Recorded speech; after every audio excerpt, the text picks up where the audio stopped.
The most important questions about AI shouldn't be how to prompt or how AI hallucinates. They should be about us. Who shapes these systems? What do we want to become together? What kind of world are we weaving? Welcome to Between Us and the Machine. With Margot from Brakel and Juliet MacDowell. Don't forget to subscribe. Welcome. A few weeks ago, the Vatican entered the AI conversation in a serious and surprising, nuanced way. Pope Leo XIV released Magnifica Humanitas, an encyclical focused on artificial intelligence, human dignity, labor, and society. The timing carried symbolic weight. It came exactly 135 years after Rerum Novarum, the Church's response to the Industrial Revolution. Our guest today has spent more than 20 years at the UN driving social change and is now asking the question that most AI conversations skip entirely. Not what can these systems do, but what kind of world do we want to build with them? Dr. Cornelia C. Walther is a professor at the Institute for Global Strategy and Competitiveness and senior fellow at the Sunway Center for Planetary Health in Malaysia. She works with the United Nations Population Fund in Morocco and Malaysia on national blueprints for prosocial AI and holds senior fellowships at Harvard's Learning and Innovation Lab, the Center for International Governance Innovation, and Wharton's Neuroscience Initiative. Her seventh book, Artificial Intelligence for Inspired Action, what a lovely title, publishes this month. Cornelia, you are very welcome. Thank you very much for having me. Cornelia, when you read Magnifica Humanitas, what stood out for you? I think, and this matters beyond one religion or another, is the fact that this encyclica is an opportunity to pause and to take a step back and face our own humanity. Because that's why I think this is an important document, no matter what one wants to think about religion or what one wants to think about the content. But it is a symbolic illustration, so to say, that now the time has come to move beyond categories and boxes and start to reconcile what seemed to be disconnected for the past many centuries, which comes to science and spirituality, finance and faith, the material and the immaterial, and that now the time has come to start thinking in a more holistic, interconnected way. Because otherwise, the future will not be pro-people, pro-planet, and certainly not pro-potential of everyone within planetary boundaries. Yes, it's good to really deliberately think about why this is the right moment and what it asks of us.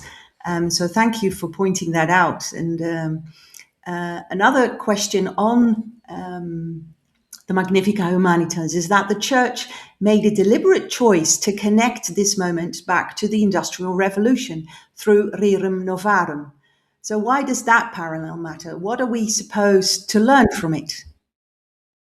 Well, some argue that this is the fourth, and for some it's even the fifth industrial revolution. And I would argue that whichever category we want to choose in that regard, we need to avoid this time the mistakes that were made during the first, second, and third industrial revolution, where innovation and technology was always driven by commercial interests. And I would say this time around, we can't leave it at that. Because if we look at society and if we look at the planet, it is not in a good place. And let's face it, none of the technologies that we have in our life right now were driven and configured with the ambition to make people happier, flourishing, to make sure that the planet is actually curated for in a way that is sustainable. So why not seize this moment to really, this time around, take society to a better place? But it's not going to happen by itself, and we can't expect the technology of tomorrow to be better than the humans of today. So it's still the very old saying, garbage in, garbage out, versus values in, values out. And in that regard, we have a choice, but we must make that choice individually and collectively. Thank you. Aside from the book you wrote, you also write in Psychology Today, and in response to the Magnifica Humanitas, you, in your article, you wrote, "The tools are made of us." And that really struck me. And I think that's a bit about what you're saying now, that garbage in, garbage out. But what does that mean to you? And what values do you think the current AI systems are amplifying most strongly right now? Well, at the end of the day, AI is a mirror. The technology that we have is a reflection of the priorities and the pursuits that the people that design, deliver, and deploy them are carrying.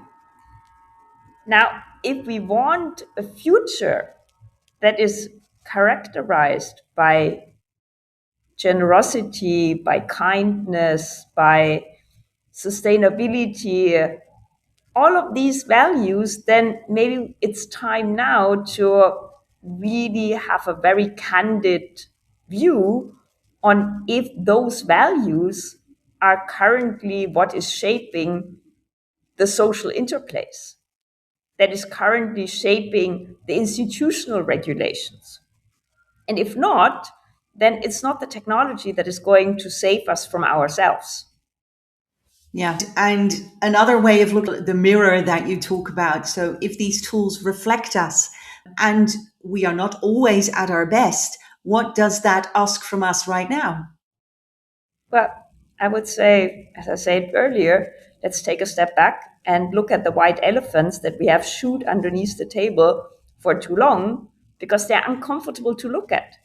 But now the time has come to resurface them and to not only accept them, but also to approach them in a proactive way. So the A-frame that I wrote about in one of the earlier books has 4 steps to doing that.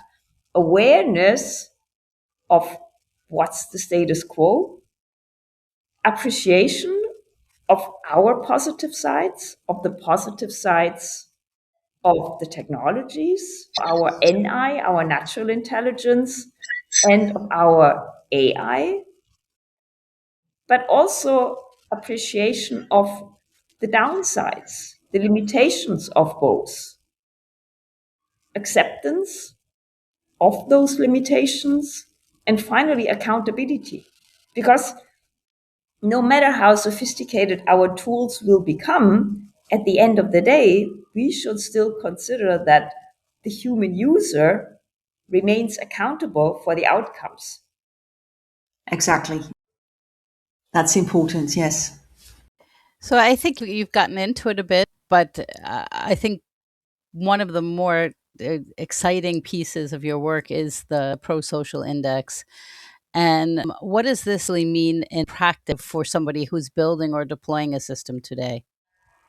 Yeah, thank you for that. So prosocial AI refers to AI systems that are tailored, trained, tested, and targeted to bring out the best in and for people and planet. Now, the index translates this ambition into a dashboard that can actually be used by institutions and governments to map, measure, monitor, and manage the AI systems that they are mainstreaming across their operations. So, in that sense, it makes the ambition of AI ethics or ethical AI, which I would argue is a misnomer, but it makes them, it translates them into something that is concrete. It gives the organization a steering board to actually check what it means to be ethical in a hybrid world. And it looks at, on the one hand, the how, with the 4 T's of prosocial AI, and on the other hand, the what for. So purpose, people, profit, and planet. And that then gives us a very nice, neat traffic light system to classify AI systems in the red, in the yellow, and in the green zones, with concrete entry points on where adjustments are needed. So you already shared the 4 T's and the 4 P's. And I love the way that you think in four. So for A's, for M's, for P's, for T's, it makes it very easy to remember and to apply. But why did you come up with this? What problem were you trying to solve with this approach? Well, the main problem really in that sense is the fact, as we said before, that the current technology is driven by commercial interests, which has always been the case and which should not continue that way. And to maybe come back to the question of where the 4 P's and the 4 T's and the fours overall in my framework are coming from, and maybe to go 2 steps back. So the Posé paradigm, which underpins all my work on prosocial AI and which I prototyped whilst working in Haiti, looks at human existence as a composition as 4 by 4 dimensions with aspirations, emotions, thoughts, and sensations at the individual level, and individuals as part of communities, countries, and the planet at the collective level. And so everything that I have said and written about prosocial AI is anchored in this 4 by 4 dimensional logic, which aims to look at existence, both individually and society, in a more multidimensional way, in terms of looking not only at each dimension as a patchwork, but also start to understand and influence the interplays. There's so much we could say right now. One of the things I want to point out is that when we say that AI is reflecting us, actually it's just like with the Industrial Revolution, norms were reflected by owners, right? So there is this power dynamic. So I just wanted to take a step back and say, well, AI is reflecting a certain part of us, a certain reality of us, a certain point of time, certain power dynamics. And what I like about this, and now I'm going to jump a little bit. I just wanted to mention that, but I'm going to jump a little bit back to the index. What I like about it is that rather than just looking at the performance of the of models, it's really saying like what does the system create in the world? What's the impact? And I just wanted to ask you if that's your intention from the start. And I also want to mention I want to look deeper into it, and Mission AI worked with a number of NGOs. I'd love to kind of embed this in our approach. Anyway, to you. Thank you. Yeah, I would be delighted in whichever way the tool can be helpful, obviously. But yes, that was the intention.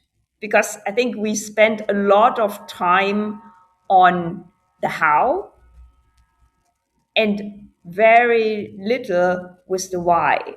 So we end up in this hamster wheel of doing stuff, but we forget what's the purpose. Why does it matter? And why is AI needed in this context at all? Because humanity seems to be behaving right now like the mechanic that is all excited about the shiny new hammer, and all of a sudden everything looks like a nail. But not everything needs AI. So if we use it, then we should be aware of the limitations and of the downsides, but also of the more practical aspects, such as the environmental footprint. Because AI might seem free, because many of the tools are, but de facto it has a significant impact on the planet. And it is increasing a planetary and environmental footprint that is already far too large. So that is one of the aspects to consider. And if I might throw in yet one other element, which is the fact that we are the last analog generation. So the actions that we're taking now are shaping the algorithmic architecture of tomorrow. And we are right now navigating a very dangerous transition where we have moved beyond experimenting with AI. We're quite deeply, for many of us, in the stage of integrating AI, and we're half a step away from reliance and maybe in a not too far off future, full-blown addiction. So if we want that future generations have a fair chance to fulfill their full potential, we would better get started now. That's one of the best call to actions I've heard in a long time. So, this is actually why we started the show. It's not like what AI can do, but the kind of world we want to create with it. And your index puts that question in a center way that I haven't seen elsewhere. It goes beyond the governance and really deeply into the why, the what, and the implications of it. Thank you. Now on to your book. It's called Artificial Intelligence for Inspired Action. I want to sit with that phrase for a moment. Inspired action. What do you mean by it? With that, I mean that the technology is as good as the human, and at the end of the day, what matters most is human beings who aspire to gradually reach their own best self and help others on the journey of becoming theirs. Pretty clear. Yep. And I think it ties into what you said before, that we all have a choice, right? What choice do we make and what actions do we show?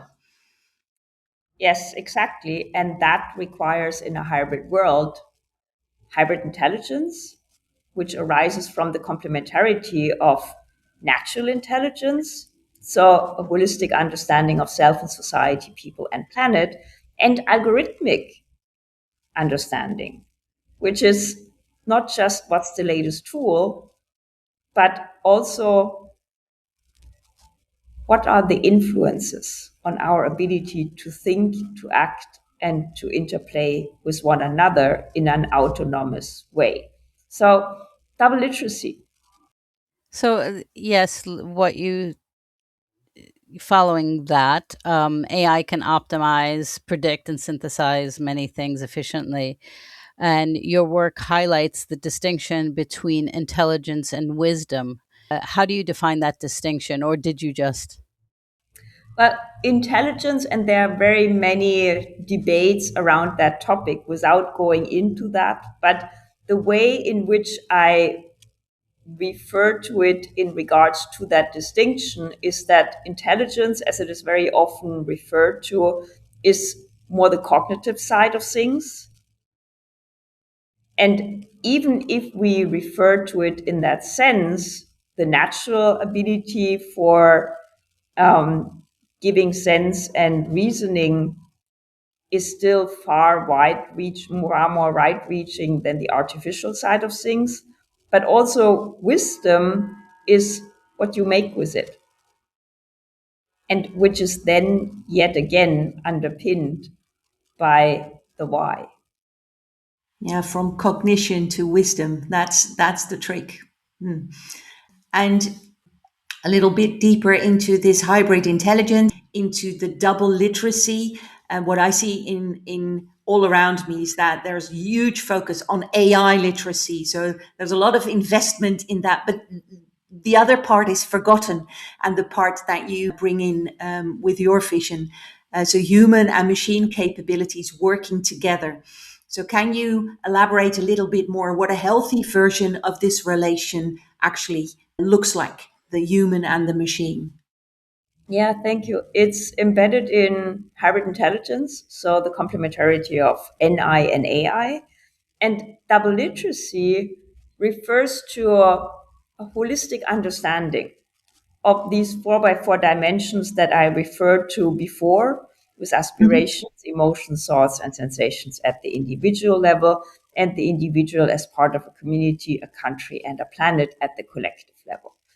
And that also we understand that we are not perfect as decision makers, because very often right now there is this binary view of, well, the artificial versus the natural, or the human way of thinking and the AI way of thinking.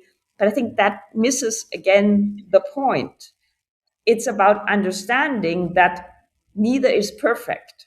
And when it comes to human literacy, that entails also understanding how, for example, our human hardware and how our human software interact.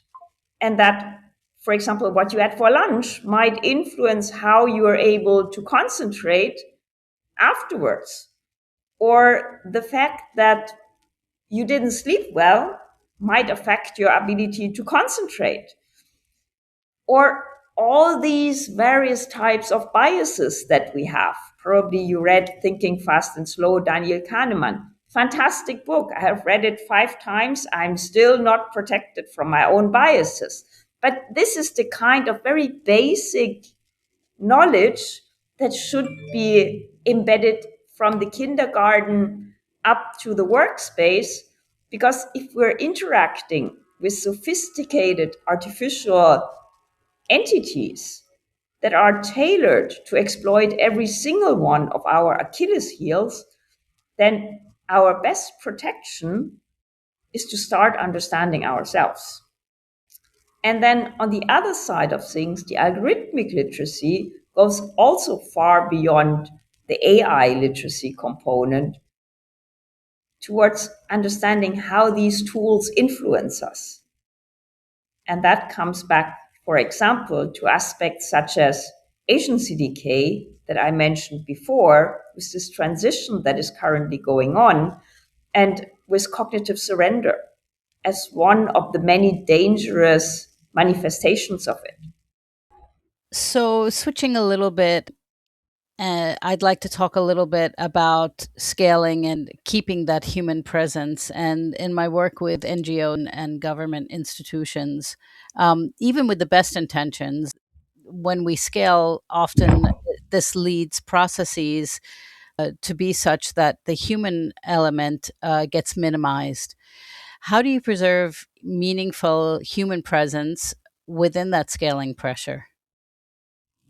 I think with empowerment and with a very clear reminder throughout that the human being remains accountable and has the opportunity and the responsibility to intervene and shape that algorithmic architecture and to shape that hybrid environment, because AI has not fallen from the sky. It's something that is man-made. So it's our own responsibility. We have to deal with it in a way that shows the responsibility that carries it, the weight of it. In your work, you also speak about the soul, and not as a dogma, but as depth, conscience, presence in a society increasingly shaped by AI. Which human capabilities do you think that we need most to protect? Yeah, so I'm referring to the soul, and I mostly refer to aspirations, because soul is one of those words that has a lot of connotations for a lot of people, and for many, when they hear anything that touches on spirituality, then they might flip out. But I think soul refers to this essence that we all carry, and that is also this guiding star that can take us forward when it's dark outside.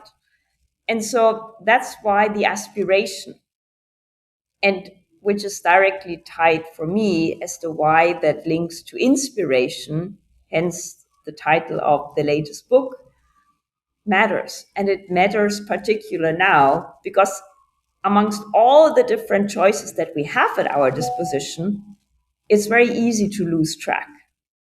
And so the soul is something that matters for us individually, but also as a species, I think. And so this is the last question, and this is the one that the conversation's been building toward. And also, we mentioned earlier that we're standing at this crossroads of AI potentially shaping society. And so, if we're approaching it consciously and intentionally, what could we make possible? So we know what we could also not make possible by not being conscious about it. But if we're really doing this the right way, what what are the possibilities? I think if we get it right, we could finally enter an era where every being has an opportunity to identify and fulfill their full potential with environmental dignity. And the fact that that has not happened before AI was not the lack of the technology, but it was the lack of the human desire and determination. So getting it right this time will not be because of the technology. It will not be in spite of the technology, but it will be with the technology and with the aspiration of the human beings in that equation to make it happen. Thank you so much for speaking with us. And this is exactly the kind of conversation that the show exists for. Thank you for having me. So you've been listening to Between Us and the Machine. In this edition, a lot of thinking slow. So I think revisiting this episode will serve all of us. Thank you very much. That's it for today. Thanks for being part of this conversation. Subscribe wherever you listen and share this with someone who should hear it. This is Between Us and the Machine.